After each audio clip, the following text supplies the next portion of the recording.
नमस्कार, vision IAS के news today के इस अंक में आप सभी का स्वागत है। इस अंक में हम आपके लिए लेकर आए हैं यूपीएससी परीक्षा की दृष्टि से महत्वपूर्ण कुछ अहम खबरें। इस अंक के साथ मैं हूं दिव्या तोमर।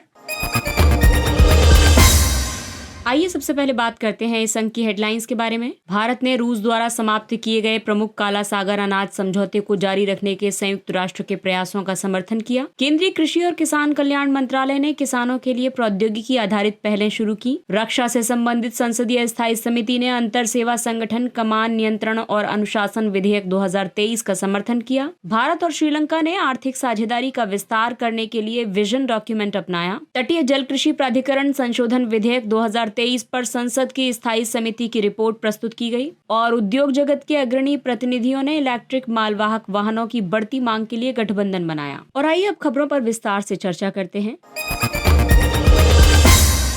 भारत ने रूस द्वारा समाप्त किए गए प्रमुख काला सागर अनाज समझौते को जारी रखने के संयुक्त राष्ट्र के प्रयासों का समर्थन किया है। आपको बता दें कि काला सागर अनाज समझौता जुलाई 2022 में रूस और यूक्रेन के बीच संपन्न हुआ था। इस समझौते में संयुक्त राष्ट्र और तुर्की ने मध्यस्थता की थी। ये समझौता यूक्रेन के 3 प्रमुख बंदरगाहों जिसमें कि चोर्नोमार्स्क, योडेसा और यजनी या फिर पिवडेनी से वाणिज्यिक खाद्य और उर्वरक जिसमें कि अमोनिया भी शामिल है, इसके निर्यात की अनुमति देता है। इसके कार्यान्वयन की निगरानी के लिए रूस, तुर्की, यूक्रेन और संयुक्त राष्ट्र के प्रतिनिधियों सहित संयुक्त राष्ट्र समन्वय केंद्र की स्थापना की गई थी। इस समझौते का महत्व ये था कि ये वैश्विक खाद्य कीमतों में वृद्धि पर नियंत्रण रखने में मदद करेगा। इसका कारण ये है कि यूक्रेन और रूस दोनों गेहूं, जौ, सूरजमुखी तेल और अन्य किफायती खाद्य उत्पादों के प्रमुख वैश्विक आपूर्तिकर्ता हैं। उचित मूल्य पर उर्वरक की पर्याप्त उपलब्धता सुनिश्चित की जा सकेगी। इसके अलावा युद्धरत पक्ष जो कि रूस और यूक्रेन है, इन दोनों के बीच आगे की वार्ता की संभावना पैदा हो सकेगी।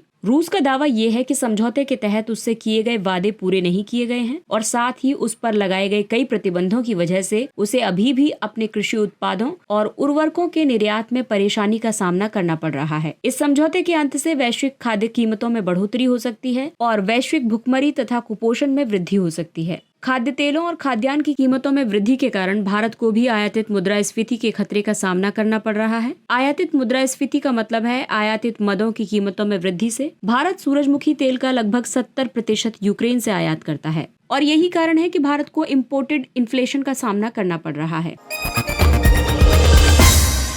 और आइए बात करते हैं कृषि एवं किसान कल्याण के बारे में। केंद्रीय कृषि और किसान कल्याण मंत्रालय ने किसानों के लिए प्रौद्योगिकी आधारित पहलें शुरू की हैं। किसानों को सशक्त बनाने और परिचालन को व्यवस्थित करने के लिए प्रधानमंत्री फसल बीमा योजना के तहत पहलें शुरू की गई हैं। इनमें सबसे पहला है मौसम सूचना नेटवर्क डेटा सिस्टम पोर्टल यानी विंड्स पोर्टल। विंड्स पोर्टल एक केंद्रीकृत मंच है। ये तालुका या ब्लॉक और ग्राम पंचायत स्तरों पर स्वचालित मौसम स्टेशनों और रेन गेज द्वारा एकत्र किए गए हाइपर स्थानीय स्तर के मौसम संबंधी डेटा को होस्ट, प्रबंधित और संसाधित करेगा। ये पोर्टल फसल बीमा, कृषि सलाह और आपदा शमन में जोखिम मूल्यांकन और निर्णय क्षमता को बढ़ाएगा। इसके अलावा प्रौद्योगिकी मैनुअल पर आधारित उपज आकलन प्रणाली जिसे यस्टेक कहा जा रहा है, ये एक प्रौद्योगिकी संचालित उपज आकलन प्रणाली है। ये ग्राम पंचायत स्तर पर सटीक उपज आकलन के लिए अलग अलग पद्धतियों, सर्वोत्तम कार्य प्रणालियों और एकीकरण संबंधी अंतर्दृष्टि प्रदान करती है। इसके अलावा डोर टू डोर नामांकन ऐप भी शुरू किया गया है। ये ऐप एक निर्बाध और पारदर्शी प्रक्रिया सुनिश्चित करता है।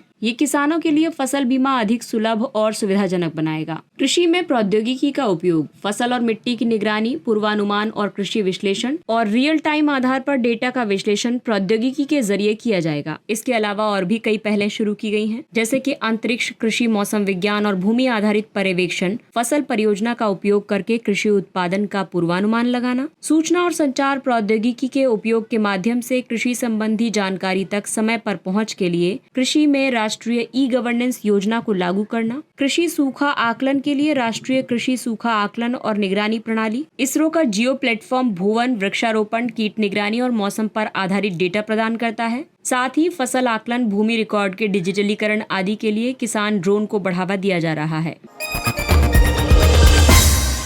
और अगली खबर रक्षा क्षेत्र से संबंधित है। रक्षा से संबंधित संसदीय स्थायी समिति ने अंतर सेवा संगठन कमान नियंत्रण और अनुशासन विधेयक 2023 का समर्थन किया है। इस विधेयक को मार्च 2023 में लोकसभा में पेश किया गया था। इसके बाद इसे संसदीय समिति को भेज दिया गया था। विधेयक से संबंधित कई मुख्य बिंदु हैं, जैसे कि इसके तहत पहले से मौजूद अंतर सेवा संगठनों को इस प्रस्तावित कानून के अधीन गठित माना जाएगा। इनमें अंडमान और निकोबार कमान, रक्षा अंतरिक्ष एजेंसी और राष्ट्रीय रक्षा अकादमी शामिल हैं। ये विधेयक केंद्र सरकार को किसी आईएसओ का गठन करने का भी अधिकार देता है। ये विधेयक आईएसओज के कमांडर इन चीफ या फिर ऑफिसर इन कमांड को उनकी कमान के अधीन कार्यरत सेवा कर्मियों के अनुशासनात्मक और प्रशासनिक नियंत्रण का अधिकार देता है, फिर चाहे वो किसी भी सेवा में शामिल हों। वर्तमान में ऐसे सेवा कर्मी वायुसेना अधिनियम 1950, सेना अधिनियम 1950 और नौसेना अधिनियम 1957 जैसे सेवा अधिनियमों द्वारा प्रशासित होते हैं। केवल संबंधित सेवा के अधिकारी ही सेवा कर्मियों पर अनुशासनात्मक शक्तियों का प्रयोग कर सकते हैं। ये आईएसओज में कमान नियंत्रण और अनुशासन को प्रत्यक्ष रूप से प्रभावित करता है। ऐसा इसलिए है क्योंकि आईएसओ का कमांडिंग ऑफिसर कोई अनुशासनात्मक कार्रवाई नहीं कर सकेगा। आईएसओ का अधीक्षण करने का प्राधिकार केंद्र सरकार को प्राप्त होगा। सरकार ऐसे संगठनों को राष्ट्रीय सुरक्षा, सामान्य प्रशासन या जनहित के आधार पर निर्देश भी जारी कर सकती है। आईएसओ का मतलब है संयुक्त सेवा कमान सहित सैनिकों के एक ऐसे निकाय से जिसमें 2 या 2 से अधिक सेवाओं के कर्मी शामिल होते हैं।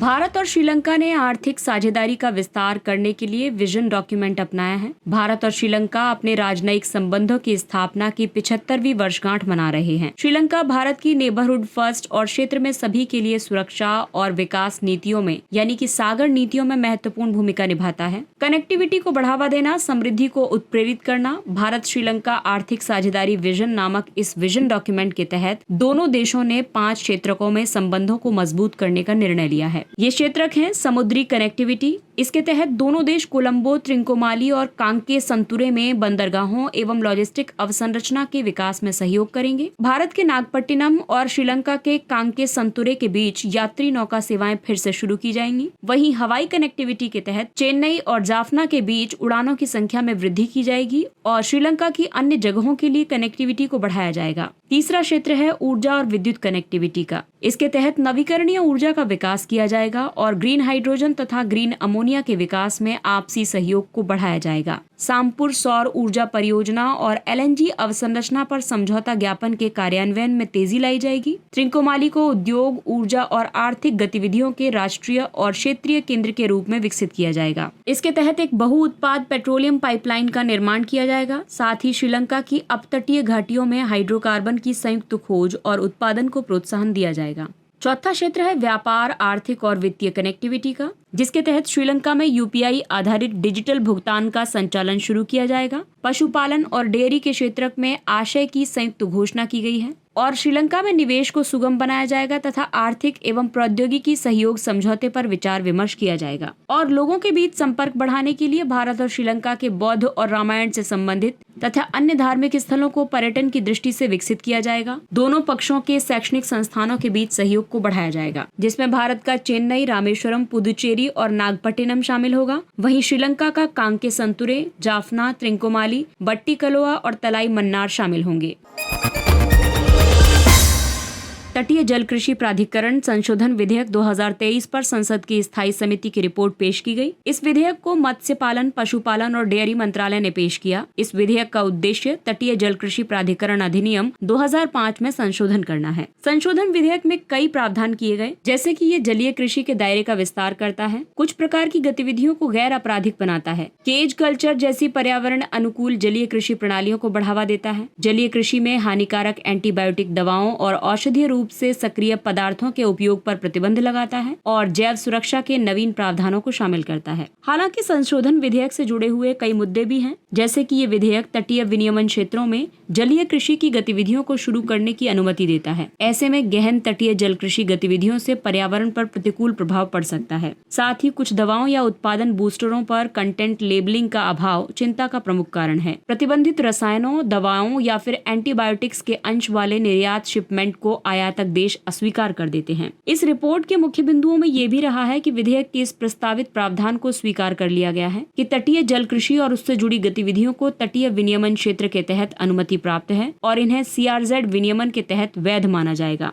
एंटीबायोटिक मुक्त जलीय कृषि आदानों यानी इनपुट्स के लिए स्वैच्छिक प्रमाणन कार्यक्रम अनिवार्य बनाया जाना चाहिए। पारंपरिक मत्स्य कृषकों के हितों की रक्षा के लिए नियम बनाते समय अल्प कठोर गैर मुद्रिक दंड निर्धारित किए जाने चाहिए। तटीय जलीय कृषि लवण युक्त या खारे पानी में श्रिम्प, झींगा, मछली या फिर किसी अन्य जलीय जीव की खेती है।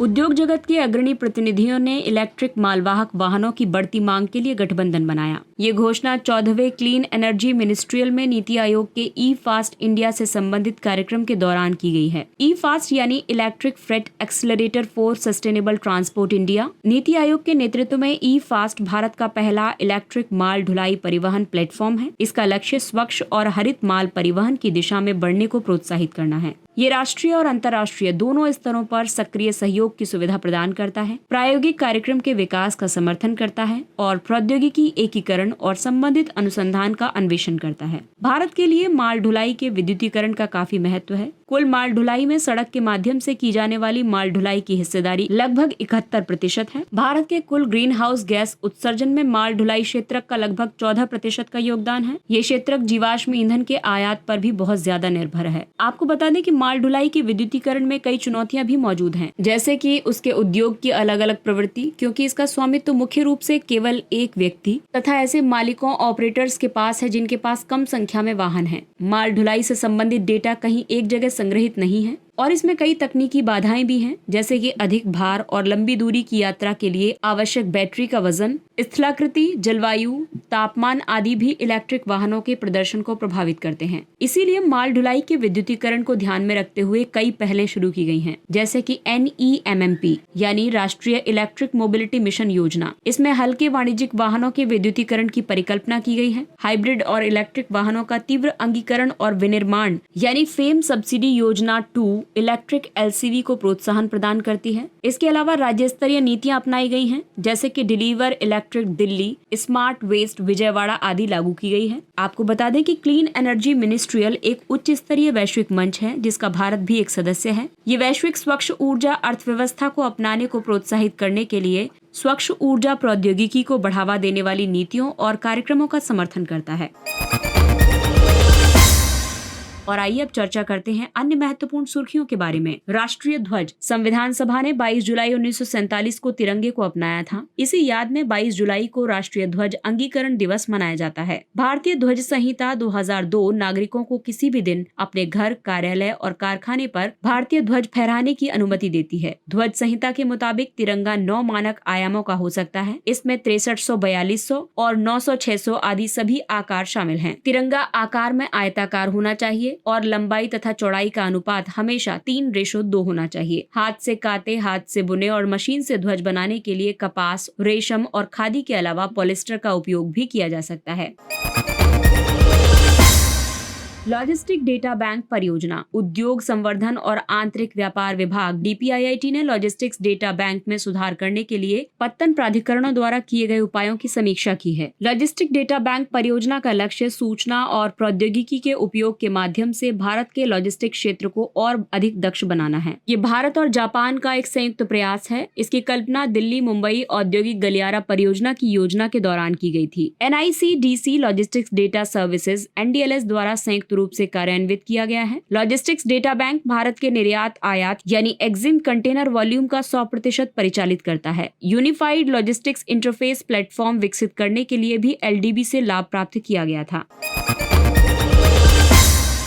अगला टॉपिक है अमृत भारत स्टेशन योजना। अमृत भारत स्टेशन योजना के तहत 1309 रेलवे स्टेशनों की पहचान की गई है जिनका विकास किया जाएगा। अमृत भारत स्टेशन योजना रेलवे स्टेशनों को आधुनिक बनाने के लिए रेल मंत्रालय ने शुरू की थी। इसमें दीर्घकालिक दृष्टिकोण के साथ साथ सतत आधार पर स्टेशनों के विकास की परिकल्पना की गई है। इसमें स्टेशनों पर उपलब्ध सुविधाओं में सुधार के लिए मास्टर प्लान तैयार करना और निर्धारित चरणों में उनका कार्यान्वयन शामिल है। इसका लक्ष्य स्टेशनों पर रूफ प्लाजा और सिटी सेंटर बनाना है। इसका उद्देश्य अलग अलग ग्रेड या फिर प्रकार के वेटिंग हॉल को क्लब करना और बेहतर कैफेटेरिया या रिटेल सुविधाएं प्रदान करना है। अगला टॉपिक है इलेक्ट्रॉनिक सिगरेट या ई सिगरेट। स्वास्थ्य और परिवार कल्याण मंत्रालय ने इलेक्ट्रॉनिक सिगरेट उत्पादन, निर्माण, आयात, निर्यात, परिवहन, बिक्री, वितरण, भंडारण और विज्ञापन निषेध अधिनियम के तहत उल्लंघन की रिपोर्टिंग के लिए एक ऑनलाइन पोर्टल लॉन्च किया है। ई सिगरेट सहित सभी प्रकार के इलेक्ट्रॉनिक निकोटीन डिलीवरी सिस्टम को PECA के तहत प्रतिबंधित किया गया है। ये बैटरी से चलने वाला एक इलेक्ट्रॉनिक उपकरण है। इसमें किसी पदार्थ को गर्म करके एरोसोल में बदला जाता है और श्वास के जरिए शरीर के अंदर लिया जाता है। ये पदार्थ निकोटीन युक्त भी हो सकते हैं और नहीं भी। ई सिगरेट मेंथोल जैसे अलग अलग फ्लेवर वाली भी हो सकती है। ई सिगरेट के एरोसोल में निकोटीन जैसे हानिकारक पदार्थ, कैंसर पैदा करने वाले रसायन, निकल, टिन और सीसा जैसी भारी धातुएं, डाई एसिटाइल जैसे फेफड़ों के रोग पैदा करने वाले रसायन आदि होते हैं। डिग्री डेज ये मापन करते हैं कि कोई स्थान कितना ठंडा या गर्म है। इसका उपयोग लोगों को सुखद अनुभव कराने के लिए आवश्यक ऊर्जा का आकलन करने के लिए किया जाता है। DD किसी स्थान के लिए दर्ज किए गए औसत आउटडोर तापमान की मानक तापमान से तुलना करता है। आउटडोर तापमान जितना ज्यादा होगा, DD की संख्या भी उतनी ज्यादा होगी। इसी के मुताबिक स्थान को गर्म करने या फिर ठंडा करने के लिए ऊर्जा की आवश्यकता उतनी ही ज्यादा होगी। कूलिंग DD शीतलन के लिए ऊर्जा की आवश्यकता को परिमाणित करता है, जबकि हीटिंग DD तापन के लिए ऊर्जा की आवश्यकता को मापता है। अगला टॉपिक है एक्सप्रेसवे और राष्ट्रीय राजमार्गों पर संकेत। सड़क परिवहन और राजमार्ग मंत्रालय ने सड़क सुरक्षा को और बेहतर बनाने के लिए एक्सप्रेसवे तथा राष्ट्रीय राजमार्गों पर संकेतों के प्रावधान से संबंधित नए दिशा निर्देश जारी किए हैं। इन दिशा निर्देशों में कहा गया है कि बेहतर दृश्यता और स्पष्टता के लिए संकेतकों को उचित ऊंचाई और दूरी पर रखना होगा। आवश्यक संदेशों को प्रभावी ढंग से प्रदर्शित करने के लिए लिखित टेक्स्ट के साथ सचित्र चित्रण का उपयोग किया जाएगा। सड़क संकेतों पर बहुभाषी विकल्प देने के लिए क्षेत्रीय भाषाओं और अंग्रेजी भाषा का उपयोग करना होगा। ड्राइवरों को स्पष्ट और सहज मार्गदर्शन के साथ साथ स्ट्रेटेजिक पोजीशनिंग के माध्यम से बेहतर लेन अनुशासन को बढ़ावा देना होगा। इन दिशा निर्देशों का चरणबद्ध क्रियान्वयन किया जाएगा। और आइए अब चर्चा करते हैं सुर्खियों में रहे व्यक्तित्व के बारे में। व्योमेश चंद्र बनर्जी ये राष्ट्रीय आंदोलन के अग्रणी नेताओं में से एक थे। व्योमेश चंद्र बनर्जी स्थायी वकील के रूप में नियुक्त होने वाले पहले भारतीय थे। वर्ष 1883 में उन्होंने कलकत्ता हाईकोर्ट में अवमानना के प्रसिद्ध मामले में सुरेंद्र नाथ बनर्जी का बचाव किया था। उन्होंने 1885 में बॉम्बे में आयोजित भारतीय राष्ट्रीय कांग्रेस के पहले अधिवेशन की अध्यक्षता की थी। वो राजनीतिक दृष्टि से एक उदारवादी नेता थे। अगली महत्वपूर्ण पर्सनालिटी है जयराम दास दौलतराम। ये भी एक स्वतंत्रता सेनानी और महात्मा गांधी के अनुयायी थे। उन्होंने होम रूल लीग के साथ साथ भारत छोड़ो आंदोलन में भी भाग लिया था। दौलतराम भारत की स्वतंत्रता के बाद बिहार और असम के राज्यपाल के रूप में नियुक्त किए गए थे। स्वतंत्रता सेनानी दौलतराम अखिल भारतीय सिंधी भाषा और साहित्य कांग्रेस के संस्थापकों में से एक है। और आइए बात करते हैं सुर्खियों में रहे स्थलों के बारे में। कांगो लोकतांत्रिक गणराज्य, इसकी राजधानी किंशासा है। हाल ही में यहाँ हैजा के मामलों में हुई वृद्धि ने चिंता बढ़ा दी है। कांगो लोकतांत्रिक गणराज्य मध्य अफ्रीका में स्थित है। ये उप सहारा अफ्रीका का सबसे बड़ा और अफ्रीका महाद्वीप का दूसरा सबसे बड़ा देश है। अल्जीरिया अफ्रीका महाद्वीप का सबसे बड़ा देश है। कांगो लोकतांत्रिक गणराज्य की सीमा मध्य अफ्रीकी गणराज्य, दक्षिण Sudan, Uganda, Rwanda, Burundi, Tanzania, Zambia, Angola और कांगो से लगती है। यहाँ की प्रमुख नदियां हैं कांगो और लुकुगा। प्रमुख झीलें हैं अल्बर्ट, एडवर्ड, किवू, टांगनिका और मवेरू। और सबसे ऊंची चोटी है माउंट स्टेनली पर मार्गेरिटा पीक। इसके साथ ही ये अंक समाप्त होता है। अगले अंक में फिर मुलाकात होगी कुछ अन्य महत्वपूर्ण खबरों के साथ। तब तक अपने लक्ष्य के लिए तत्पर रहिए और अगर आपको हमारा कंटेंट अच्छा लगता है तो इसे लाइक, सब्सक्राइब और शेयर जरूर करें। और अब हमें यानी विजन IAS की पूरी टीम को दीजिए इजाजत। नमस्कार।